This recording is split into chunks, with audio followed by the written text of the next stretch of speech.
বাংলাদেশের ব্যাপারে, বাংলাদেশের স্বাধীনতা সার্বভৌমত্বের ব্যাপারে সোচ্চার হন। এখনই যদি আমরা প্রতিরোধ গড়ে তুলতে না পারি, তাহলে অদূর ভবিষ্যতে এমন দিন আসতে পারে যেই দিন আমরা সচেতন হলেও কোনো কাজে আসবে না। যার কারণে আমাদের অতি দ্রুত বাংলাদেশের কারা শত্রু, বাংলাদেশের কারা মিত্র, এদেরকে চিহ্নিত করতে হবে এবং এদের বিরুদ্ধে এবং এদের পক্ষে যে অবস্থান সেটা আমাদেরকে জানান দিতে হবে। শহীদ ওসমান হাদি একটা কথা বলে গিয়েছিলেন, আজকে আমরা হারে হারে টের পাচ্ছি যে ঘাস খেয়ে হলে অস্ত্র বানাও। এই অস্ত্র সে নিজের জন্য বানাইতে বলে নাই, কোনো সন্ত্রাসী কর্মকাণ্ডের জন্য বানাইতে বলে নাই। সে দেশের স্বাধীনতা সার্বভৌমত্ব রক্ষার জন্য এই আবেদন বাংলাদেশ সরকারের কাছে রেখেছিল।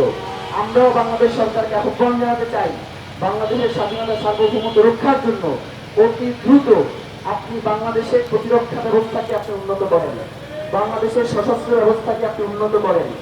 আমাদের যেহেতু চারপাশে আমাদের শত্রু বেষ্টনী রয়েছে, সুতরাং আমাদেরকে সশস্ত্র দিক দিয়ে, প্রতিরক্ষা দিক দিয়ে, আকার ব্যবস্থায় আমরা যদি নিজেরা একটা শক্তি হিসেবে আবির্ভূত না হই, তাহলে আমাদেরকে গিলে খাওয়ার জন্য আমাদের আশেপাশে শত্রুরা বসে রয়েছে। যার কারণে আমাদের অতি দ্রুত এইসব ব্যাপারে সিদ্ধান্ত নিতে হবে। সবাইকে অসংখ্য ধন্যবাদ। মার্চ ফর ইনসাফ এই কর্মসূচি শুধু শহীদ ওসমান হাদির হত্যার বিচার নয়, শহীদ ওসমান হাদি যেই আদর্শ লালন করতেন, যে ইনসাফের বার্তা পুরো বাংলাদেশে ছড়াই দিতে যিনি চেয়েছিলেন, সেই বার্তা নিয়ে আমাদের এই লড়াই শুরু হয়েছে।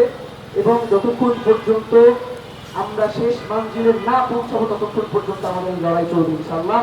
বাংলাদেশ জিন্দাবাদ, ইনকিলাব জিন্দাবাদ। সবাইকে অসংখ্য ধন্যবাদ। আসসালামু আলাইকুম ওয়া রাহমাতুল্লাহ।